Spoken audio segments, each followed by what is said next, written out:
दंडवत प्रणाम. श्री परेशाय नमः. लीळा चरित्र पूर्वार्ध. लीळा क्रमांक 12. कामाख्येस सुगरणी म्हणणे. एके दिवशी आपले देव श्री चक्रपाणी प्रभू बसले होते. जवळ कोणी महाजन बसलेले होते.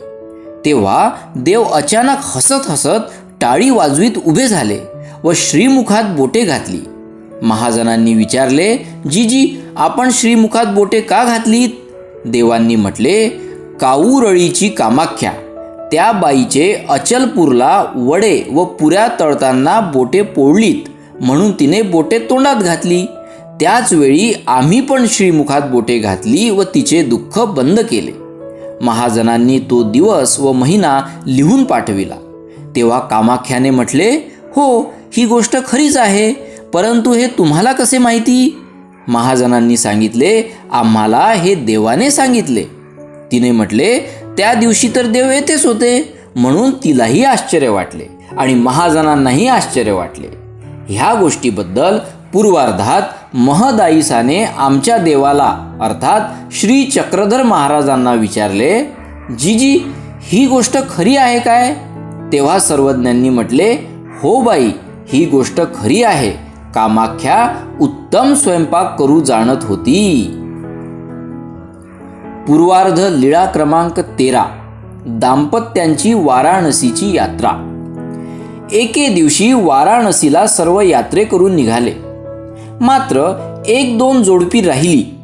काही कारणास्तव ते बिचारे वाराणसीला जाऊ शकले नाहीत. ते दुःख करायचे, काय करू, सर्व यात्रेकरू गेले, आम्ही जाऊ शकलो नाही. त्यांना देवांनी सांगितले, तुम्ही दुःख करू नका, आम्ही तुम्हाला घेऊन जाऊ.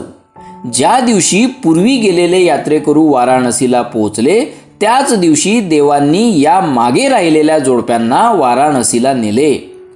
ते सर्व यात्रेकरूंनी पाहिले आणि त्यांना विचारले, तुम्ही केव्हा निघालेत? त्यांनी म्हटले, आजच निघालो. त्याच वेळी देवांनी लगेच त्यांना परत आपल्या गावी पोहोचविले. एका दिवसात वाराणसीला जाऊन परत गावी आणल्यामुळे सर्व लोकांना आश्चर्य झाले. एका दिवसात एवढ्या लांबचा प्रवास कसा शक्य झाला असे म्हणून त्यांनी नवलाई केली. पूर्वार्ध. लीळा क्रमांक 14. कामाख्या निमित्त अवतार त्याग.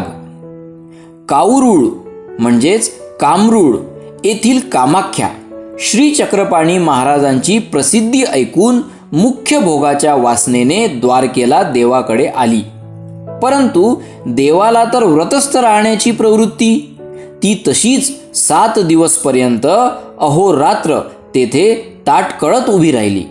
तिचा दुराग्रह पाहून श्री चक्रपाणी महाराजांनी पूरत्याग केला, अर्थात आपल्या देहाचा त्याग केला. दंडवत प्रणाम.